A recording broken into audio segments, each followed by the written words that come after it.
அதுக்கு என்ன வேணும்? முதல்ல பொறுமையோடு காத்திருக்கணும். ரெண்டாவது நம்ம வாழ்க்கையில விசுவாசம் வேணும். விசுவாசத்தை தடை பண்ணுகிறவர்கள், இன்னைக்கு நம்ம விசுவாசத்தை அசைச்சு பார்க்குற காரியங்களெல்லாம் அகற்றி போடுங்க. அதோட ரொம்ப நேரம் செலவழிக்காதீங்க. இன்னைக்கு நம்ம விசுவாசம் எப்படி கூடும்? இந்த வேத வசனம் தான். இந்த வேதத்தை நீங்க எவ்வளோ வாசிக்கிறீங்களோ அது நம்ம விசுவாசத்தை அதிகரிக்கும். நிறைய பேர் இந்த மோட்டிவேஷனல் ஸ்பீச் கேட்பாங்க, ஷார்ட்ஸு ரீல்ஸு, அதில் நீங்கள் இப்படி இருங்க, அப்படி இருங்க, இதை சாப்பிடுங்க, இல்லை இதை பண்ணுங்க, அதெல்லாம் கேட்ட உடனே ஒரு தெருவு வந்த மாதிரி இருக்கும் மனுஷனுக்கு. 2 நிமிஷம் ஸ்டேட்டஸ் போடுற வரைக்கும் உனக்கு அப்படி இருக்கும். அதுக்கப்புறம் அது வாழ்க்கைக்கு செட் ஆகாது. ஆனால் இந்த வசனம் நீ என்ன சூழ்நிலையில இருக்கணும்னு உனக்கு சொல்லும், நீ என்ன பண்ணணும்னு சொல்லும், என்ன பண்ணக்கூடாதுன்னு சொல்லும். உங்க வாழ்க்கையை மாற்றும் இந்த வசனம். அந்த வசனத்தை என்ன பண்ணணும்? டெய்லி வாசிக்கணும், டெய்லி அதை உட்கொள்ளணும். சும்மா ஒரு நாள் சாப்பிட்டு இன்னொரு நாள் சாப்பிடணும் விரல் இருக்குமா? இருக்காது. அப்ப என்ன பண்ணணும்? ரெகுலரா சாப்பிடணும். 3 வேளை சாப்பிட்டாதான் நமக்கு ஒரு நாளைக்கு நல்ல தெம்பா இருக்கு. இப்ப என்ன பண்ணணும்? 3 வேளை அதை சாப்பிடணும். எத்தனை பேர் ஒழுங்கா பைபிள் வாசிக்கிறீங்க? இன்னைக்கு நம்ம ஒரு போராட்டம் சோர்ந்து போறீங்க. இந்த வேலை இல்லை நமக்குள்ள. விசுவாசிகளுக்கு போராட்டம் வரும், பிரச்சனைகள் வரும், கஷ்டம் வரும். ஆனா நல்ல விசுவாசிகள் பார்த்தீங்கன்னா எப்பவுமே சிரிச்சுட்டே இருப்பாங்க. எப்பவுமே நான் நல்லா இருக்கேன். ஆனா இப்ப நிறைய விசுவாசிகள் கேட்டா ஏதோ இருக்கேன், ஏதோ போகுது. ஆண்டவர் இல்லைன்னு அர்த்தம். ஆண்டவர் கூட இல்லைன்னு அர்த்தம். இல்லைங்க நான் எனக்கு நல்லா இருக்கேன், சூப்பரா இருக்கேன். ஆமா பிரச்சனை இருக்கு, ஆமா அந்த வீட்டுல அப்படி இருக்கு, ஆனா நான் நல்லா இருக்கேன், நல்லா வச்சிருக்கேன். எத்தனை பேரால அப்படி சொல்ல முடியும்? எத்தனை பேரால எல்லாம் என் வாழ்க்கையில எல்லாம் நல்லா இருக்கு? நீ நினைக்கிற ஒரு சூழ்நிலை மோசமா இருக்கு. ஆண்டவர் ஒரு சூழ்நிலையை அப்படி பார்க்கல. ஆண்டவர் ஒரு சூழ்நிலைய அப்படி பார்க்கவே இல்லை. அவருடைய கண்கள்ல நீ ரொம்ப பிரியமான, அவருடைய கண்கள்ல நீ அழகா இருக்கு. அவருடைய மற்றவங்க கண்களுக்கு இவன் இப்படி தானே, இவன் இப்படி தானே அப்படின்னு பல ஜட்ஜ் பண்ணலாம், பல பேரு பேசலாம். இன்னைக்கு நீங்க நம்ம கூட பேசுறோம் அப்படிதானே? நம்ம நிறைய பேர் எப்படி மற்றவங்களை குறிச்சு பேசுறோம். கிறிஸ்தவர்கள் நிறைய பேருக்கும் இப்ப என்ன ஒரு பெரிய தடவை கூடி உட்கார்ந்து மற்றவங்களை குறிச்சு பேசுறது. பெண்களுக்கு ஒரு கேவலமான ஒரு கேரக்டர் அப்படிதானே? அப்படி பண்ணக்கூடாது அப்படிதானே? பண்ணலாமா பண்ணக்கூடாதா? ஒருத்தர் இல்லாத நேரம் அவங்க இருக்கிற அவங்கள பத்தி பேசவே கூடாது.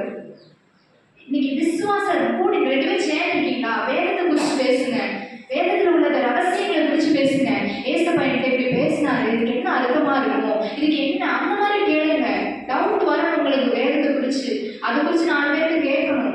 அப்படிக்குரிய அந்த ஒரு லெவலுக்கு வந்துட்டீங்களா? இல்லை இன்னும் பத்தியா அவளை பத்தியா இவளை என்ன ஜோமனி என்ன பிரயோஜனம் அப்படி சொல்றீங்களா? அப்ப நம்மளை குறிச்சு அவங்க இன்னொருத்தர் பேசுறதுக்கு எவ்வளவு நேரம் ஆகும்? இன்னைக்கு நம்ம எல்லாத்துலையும் கரெக்டா இருக்கோமா? இல்லை. இப்ப நம்ம என்ன பண்ணணும்? பொறுமையா காத்திருக்கணும். நம்ம வேற யாருடைய அலுவல்கள் நமக்கு தேவையில்லை. இன்னைக்கு நம்ம பாடே பெரிய பாடா இருக்குதுன்னு. அப்ப நம்ம என்ன பண்ணணும்? இசப்பா என் வாழ்க்கையில நீங்க செய்யணும், அற்புதம் செய்யணும். ஆனா நீங்க மட்டும் என் போதும். எனக்கு அற்புதம் வேணும், அடையாளம் வேணும். அதெல்லாம் அவருக்கே தெரியும். எப்படி எப்படி பண்ணணும்னு அவருக்கு தெரியும். நீங்க நம்ம அவருக்கு ப்ளூ பிரிண்ட் போட்டு தர தேவையில்லை. இதெல்லாம் செஞ்சிருங்க இசப்பா, இவனுக்கு இந்த பிரச்சனை இதெல்லாம் அதெல்லாம் அவருக்கு சொல்லவே தேவையில்லை. அவரை மட்டும் கூப்பிடுங்க. இன்னைக்கு உங்க வாழ்க்கையில ஆண்டவர் இருக்கிறாரா? இன்னைக்கு வருக வந்தா ஆண்டவர் கூட நீங்க போக முடியுமா? இந்த பிரச்சனைகள் எல்லாம் வச்சுக்கிட்டு எனக்கு கீழே போட முடியல அப்படின்னு இருக்கீங்களா? ஆண்டவரை கூப்பிடுங்க. என் வாழ்க்கையில ஆண்டவர் வேணும், தினந்தோறும் ஆண்டவரோட பேசுகிற அந்த ஒரு காரியம் வேணும். இப்படிலாம் காத்திருக்கும் போது ஆண்டவர் எவ்வளவு அற்புதத்தை செய்யறாரு பார்த்தீங்களா? அந்த வசனத்தை திரும்பி வாசிப்போம். மறுநாள் மோசே சாட்சியின் கூடாரத்துக்குள் பிரவேசித்த போது இதோ லேவியின் குடும்பத்தாருக்கு இருந்த ஆரோனின் கோல் துளிர்த்திருந்தது. 12 கோத்திரத்துல எந்த கோத்திரத்தை தேர்ந்தெடுக்கிறார்? லேவி கோத்திரத்தை. அந்த லேவி கோத்திரத்துல யாரோட குடும்பத்தை தேர்ந்தெடுக்கிறார்? லேவியின் குடும்பத்தாருக்கு இருந்த ஆரோனின் கோல். இன்னைக்கு உன் குடும்பம் பெருசா இருக்கலாம், உன் சொந்தக்காரன் இல்லை, உன் குடும்பத்துல உன்னதான் ஆண்டவர் ஆசீர்வதிக்கணும். ஹல்லேலூயா ஹல்லேலூயா. 4 பேர் வாசிப்பாங்க, நீ பெரியவர் போறாரு, இவங்க இப்படிப்பட்டவங்க நல்லவங்க, அப்படி நல்ல பேசுற செய்தி உன் காதுல கேட்கப்படும். உன் சூழ்நிலை மாறும். ஆண்டவர் பிடிங்க, ஆண்டவர் பிடிங்க. எந்த சூழ்நிலைகள் சந்தர்ப்பங்களையும் ஆண்டவர் பிடிங்க. இன்னைக்கு ஆண்டவரால செய்யக்கூடாத காரியம் ஒண்ணுமே இல்லை. இன்னைக்கு கடைசி சாய்ஸா தான் ஆண்டவர் வச்சிருக்கோம். பிரச்சனைகள் ரொம்ப மோசமாகி சிவியர் ஆகி அப்படியே இனியும் ஒண்ணு இல்லைன்ற போது ஆண்டவர் பிடிக்கும். ஏன் ஆரம்பத்திலே பிடிக்கக்கூடாது? மனுஷனே வருமுன் காப்போம்னு சொல்றாங்க. அப்ப ஏன் நம்ம வரதுக்கு முன்னாடி, பிரச்சனை வரதுக்கு முன்னாடியே ஆண்டவரை பிடிக்கக்கூடாது? அப்பதான் பிரச்சனை வரும்போது நம்ம அதெல்லாம் ஈஸியா தூக்கி சாப்பிட முடியும். அவ்வளோ ஆண்டவர் பலனை தருவார். அப்போ அந்த அதை சொல்லும் போது எவ்வளவு அழகா இருக்கு. லேவியின் குடும்பத்தாருக்கு இருந்த ஆரோனை போல் துளிர்த்திருந்தது. இன்னைக்கு உங்களோட சுக வாழ்வு துளிர்க்க போகுது. ஹல்லேலூயா. ஒரு நம்பிக்கை வீண் போகாது. உங்களுடைய எல்லா கண்ணீர், எல்லா துக்கத்துக்கும் ஒரு முடிவு இருக்கு. உங்களுடைய சுக வாழ்வு சீக்கிரத்திலே துளிர்க்கும். சீக்கிரம்னு என்ன அர்த்தம்? அது தாமதிக்காது. இனியும் டிலே பண்ண மாட்டார் ஆண்டவர். நீ ஆண்டவரை தேடி வந்துட்ட, நீ தொடர்ந்து வா, நீ தொடர்ந்து ஆண்டவரை பிடிச்சுக்கோ. உன்னுடைய சுக வாழ்வு அவரோட கையில இருக்கு. அவர் வச்சிருக்கிறாரு. அவருக்கு ஒரு நல்ல, இன்னைக்கு நம்ம சூழ்நிலை நினைச்சு பார்க்கணும், ஆனா நாளைக்கு நம்ம எப்படி இருக்கோம்னு அவர் எழுதி வச்சிருக்காரு. எப்படி இருக்கும், 4 வருஷத்துக்கு அப்புறம் எப்படி இருக்கும்ன்றது முதற்கொண்டு ஆண்டவர் எழுதி வச்சிருக்காரு. நமக்கு அதெல்லாம் தெரியாதனால நீங்க பயப்பட்டு கொண்டிருக்கோம். ஆனா ஆண்டவர் சொல்றாரு, நீ பயப்படாது. அதை யபீருவை பார்த்து சொல்றாரு, நீ பயப்படாதே, நீ விசுவாசம் உள்ளவளா இருந்தா அவள் ரட்சிக்கப்படுவார் என்று ஆண்டவர் சொல்கிறார். இன்னைக்கு அந்த பிள்ளை அப்பொழுது அவள் உயிர் திரும்பி வந்தது. உடனே அவள் எழுந்திருந்தாள். ஆண்டவர் எப்படி அந்த பிள்ளைய கைப்பிடித்து, பிள்ளையே எழுந்துரு, எழுந்துரு. உங்களை பார்த்து ஆண்டவர் சொல்லுங்க, எழுப்புங்க. உங்களோட விசுவாச வாழ்க்கையில, ஜெப வாழ்க்கையில நீங்க எந்த இடத்துல முடக்கப்பட்டுக்கான எழும்பு. நான் எனக்கு அற்புதம் கிடைச்சப்புறம் நான் வாரேன், வீட்டுக்கு வாரேன், பிரேயருக்கு வாரேன். கிடைச்ச அப்புறம் வர்றது யாருனாலும் வருவாங்க, அப்படிதானே? நான் என் பிரச்சனை மத்தியில நான் வருவேன். எனக்கு டைமே இல்லைனாலும் வருவேன். எனக்கு வேலையா, நான் லீவ் போட்டு வருவேன். அப்படி வைராக்கியத்தை தான் ஆண்டவர் எதிர்பார்க்கிறார். இன்னைக்கு நீங்க எனக்கு என்ன முடியட்டும், எனக்கு நல்ல காசு கிடைக்கிற அப்புறம் நான் ஆண்டவருக்கு காணிக்க கொடுக்குறேன். எனக்கு நல்ல சுகம் கிடைச்ச உடனே நான் ஆண்டவருக்காக வைராக்கியமா இருக்கிறேன். இல்லைங்க, அவருக்கு பலவீனமானவங்க தான் தேவை. இன்னைக்கு முட்டாள்களை தான் ஆண்டவர் தெரிந்து கொண்டார். பிள்ளைகள் வசனம் சொன்னாங்கல்ல, பலம் உள்ளவர்களை வெட்கப்படுத்தும்படி ஆண்டவர் பலவீனமானவர்களை தெரிந்து கொண்டார். அப்படித்தானே? ஞானிகளை வெட்கப்படுத்தும்படி பைத்தியங்களை தெரிந்து கொண்டாராம். இன்னைக்கு நான் நல்லா எனக்கு இஷ்டப்ப நல்ல ஞானத்தை தந்த பிறகு தான் நான் ஆண்டவருக்கு ஊழியத்துல வைராக்கியமா எழுதுவேன் அப்படின்னா ஆண்டவர்களை பயன்படுத்தவே முடியாது. இன்னைக்கு நான் பைத்தியமா இருந்தாதான் என்னை ஆண்டவருக்கு பயன்படுத்த முடியும். இன்னைக்கு பலவீனமா இருந்தாதான் ஆண்டவர்களை பயன்படுத்த முடியும். பலவீனத்துல ஏதாவது நீ செய், ஆண்டவர் இதெல்லாம் பார்த்துப்பார். நீ எழுந்து, ஆண்டவர் பார்த்துப்பார். நீ கர்த்தர் உங்களோட சூழ்நிலைகள் எந்த இடத்துல நீ உட்கார்ந்து இருக்கீங்களோ, கர்த்தர் உங்களை எழுப்ப போகிறார். உங்களோட சூழ்நிலைகளை நீங்க முடக்கப்பட்டு இப்படியே இருக்கிறேன், இப்படியே உட்கார்ந்து இருக்கிறேன், எந்திரிக்க முடியல, சூழ்நிலைகள் எந்திரிக்க விடல, நீ ஜோம் பண்ணு, ஆண்டவரை கிட்டே சேரு. இன்னும் போதாது. இந்த ஜெபம், இந்த இதெல்லாம் போதாது. இன்னுமா கிட்டே சேருங்க. வருகிற நாட்கள் இன்னைக்குல இருந்து செப்டம்பர் 21 அக்டோபர் 2 வரைக்கும் சபையில ஒரு 11 நாள் உபவாச ஜெபம் நடக்கும் போது எல்லாரும் வாங்க.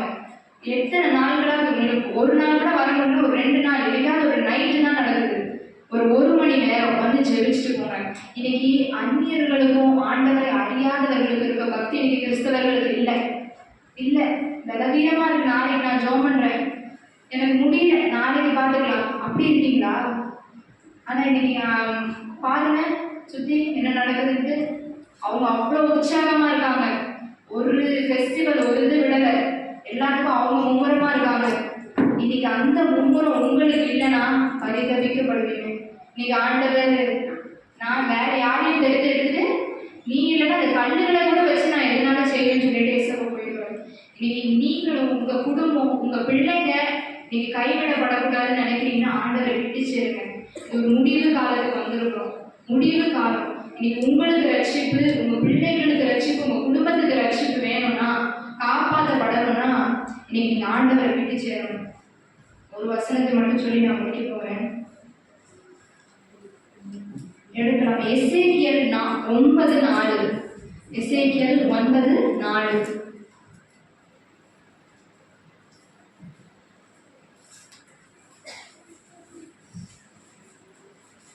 எசேக்கியல் 9:4-5 வாசம். கர்த்தர் அவனை நோக்கி, நீ எருசலேம் நகரம் எங்கும் உருவப் போய் அதற்குள்ளே செய்யப்படுகிற சகல அருவருப்புகளின் மித்தமும் பெருமூச்சு விட்டு அழுகிற மனுஷரின் நெற்றிகளில் அடையாளம் போடு என்றார். பின்பு அவர் என் காதுகள் கேட்க மற்றவர்களை நோக்கி, நீங்கள் இவன் பின்னாலே நகரமெங்கும் உருவப் போய் வெட்டுங்கள். உங்கள் கண் தப்ப விடாமலும் நீங்கள் இறங்காமலும் முதியோரையும் வாலிபரையும் கன்னிகைகளையும் குழந்தைகளையும் ஸ்திரீகளையும் சங்கரித்து கொன்று போடுங்கள். அடையாளம் போடப்பட்டிருக்கிற ஒருவனையும் கிட்டாதிருங்கள். ஹல்லேலூயா. என் பரிசுத்த ஸ்தலத்தில் இப்போ ஆண்டவர் தூதனை அனுப்பி அடையாளம் போட சொல்லுகிறார். ஏன் பிள்ளைங்க இன்னைக்கு தேசத்துல நடக்கிற அக்கிரமங்களுக்காக அழுகிற எப்படி கொடுக்கு பெருமூச்சு விட்டு அழுகிற பிள்ளைகளோட நெற்றியில அடையாளம் போடுங்க.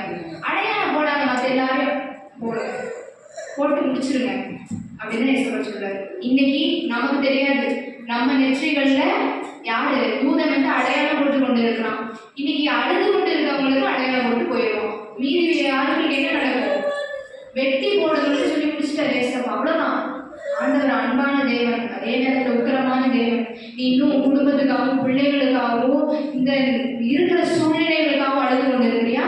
என்ன சொல்லியிருக்கு? தேசத்துல அதற்குள்ளே செய்யப்படுகிற சகல அலுவலகங்களிலும் பெருமூச்சு விட்டு அழுகிற மனுஷரின் நெற்றிகளில் அடையாளம் போடு. இன்னைக்கு நீ தேசத்துக்காகவும் உங்க சுத்தி நடக்கிற இந்த அருவருப்புகள் பிரச்சனைகள் மனுஷன் எப்படிலாம் செத்து போயிட்டு பாத்தீங்கன்னா டெய்லியும் போஸ்டர் 24 23 வயசு பசங்க செத்து போறாங்க. அப்போ அப்படிப்பட்டவங்களுக்காக இன்னைக்கு நீ அழுது ஜெபிக்கலன்னா உன் நெற்றியில அடையாளம் போட பற்றிருக்காது. அப்படி அடையாளம் போடலைன்னா என்ன ஆகும்? சங்கரிக்கப்படுவார்களாம். தேவதூதன் அவர்களை மட்டும் அடையாளம் போட்டிருக்கவங்களும் ஒன்றும் செய்ய மாட்டாங்க. மீதி உள்ளவர்களை வெட்டி சங்கரிச்சிடுவாங்க. அப்படிப்பட்டவங்க நரகத்துக்கு தான் போகணும். இன்னைக்கு நீங்க தான் முடிவு செய்யணும். நீங்க நரகத்துக்கு போகணுமா பரலோகத்துக்கு போகணுமா? உங்க நெற்றியில அடையாளம் போடப்பட்டு இருக்கணுமா இல்ல அடையாளம் வேணாமான்னு நீங்க யோசிக்கணும். இன்னைக்கு என்னென்னமோ பண்றோம், என்னென்னமோ காரியங்கள் நடக்குது. இன்னைக்கு சம்பாதிக்கிறோம், இன்னைக்கு நைட்டு வரைக்கும் வந்துச்சுன்னா அதை கொண்டு மேல போக முடியுமா? எதுவுமே பண்ண முடியாது. எது முக்கியன்றதை நல்லா யோசிச்சு பாருங்க. இன்னைக்கு ஆண்டவர் முக்கியமா, எனக்கு உலக பொருள் முக்கியமா, ஆண்டவர் முக்கியமா, என் சுகம் முக்கியமா?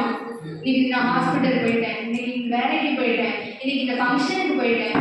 அந்த நேரத்தில் ஆண்டவர் வருகை வந்துச்சுன்னா நீ ஃபங்க்ஷனுக்கே இருமா, நான் போயிட்டு வரேன்னு போயிடுவாரு. ஆண்டவர் முக்கியமா? இன்னைக்கு எந்த காரியம் முக்கியன்றது ரொம்ப நல்லா கவனிங்க. நினையாத நேரம் திருடன் வருகிறதை போல வருகை வரும். அதனால வெளியிலிருந்து ஜெபிங்க. நாளையில இந்த 11 நாள் நல்ல ஜெபம் நடக்கும். இன்னைக்கு நம்ம ஜெபித்தா நம்ம பிறருக்காக தேசத்துக்காக ஜெபிக்கும் போது கர்த்தர் நம்ம வாழ்க்கையில பெரிய காரியங்கள் செய்வார். ஹல்லேலூயா. அதனால அந்த உபவாச ஜெபத்துல வந்து கலந்து கொள்ளுங்க. இன்னைக்கு நம்ம வாழ்க்கையில கர்த்தர் காத்திருப்புகளுக்கும் நம்மளுடைய இத்தனை நாள் பொறுமைக்கும் கர்த்தர் இன்னைக்கு தண்டனை தர போறார். ஹல்லேலூயா. எல்லாரும் கண்களை மூடலாமா? எல்லாரும் கண்களை மூடி கொஞ்ச நேரம் கண்களை கொடுங்க. இன்னைக்கு பேசின வார்த்தை இன்னைக்கு சர்ச்சை விட்டு போறதுக்குள்ள அந்த வார்த்தை வெளியே போயிடக்கூடாது. அது உங்களுக்குள்ள கிரியை செய்யும். நீ ஏசப்பா என்னோட பேசுனேன், நீ ஏசப்பா என்னோட பேசினாருன்றவங்க கருத்து வேறு ஏசப்பா நன்றி ஏசப்பா, நான் விசுவாசிக்கிறீங்க, நான் விசுவாசிக்கிறேன். நீங்க என் வாழ்க்கையில பட்டு போனதை செத்து போனதை நீங்க துளிர்க்க வைக்க முடியும் ஏசப்பா. நீங்க துளிர்க்க வைக்க முடியும். என் வாழ்க்கையில எதெல்லாம் மோசமாச்சோ, எதெல்லாம் இனியும் உயிர்ப்பிக்காது, இனியும் இது மாற போறதில்லை, இனியும் இதுக்கு ஒரு முடிவே இல்லைன்னு சொல்லிருக்க சூழ்நிலை இல்லை. முடிவில் ஒரு துவக்கத்தை வைத்திருக்கிறார். நிச்சயமாகவே முடிவு உண்டு. ஒரு நம்பிக்கை நீ போகாது என்று சொல்லியிருக்கிறார். ஒரு சுகமாக சீக்கிரத்திலே துணிர்க்கும் என்று சொல்லியிருக்கிறார். ஒரு துக்க நாட்கள் முடிந்து போகும் என்று சொல்லியிருக்கிறார். இந்த வாக்குத்தத்தங்கள் எல்லாம் என்னோடது, இது எனக்காக. என் வாழ்க்கையில கர்த்தர் என்னை பூக்க வைக்க போகிறார். அந்த வாதமை பழங்களை பார்த்து எல்லாரும் கண்களுக்கு முன்பாக அந்த 11 கோள்களை உடையவர்களுக்கு முன்பாக அந்த ஒரு கோள் அது தன்னை தூக்கி நிற்றது போல இன்னைக்கு நம்ம வாழ்க்கையில நம்ம யோசிச்சிருக்கவே மாட்டோம். சகரியா என்னும் அந்த ஆசாரியன் யோவானுடைய தகப்பன் அந்த குழந்தையே அவனோட ஆசிரியர் கூட இருந்தது. என்னைக்கும் போற மாதிரி போறான். அவனுக்கு தெரியாத அன்னைக்கு என்ன நடக்க போகுதுன்னு. ஆனா அன்னைக்கு தேவதூதன் வந்து உனக்கு ஒரு பிள்ளை பிறக்கும், அவன்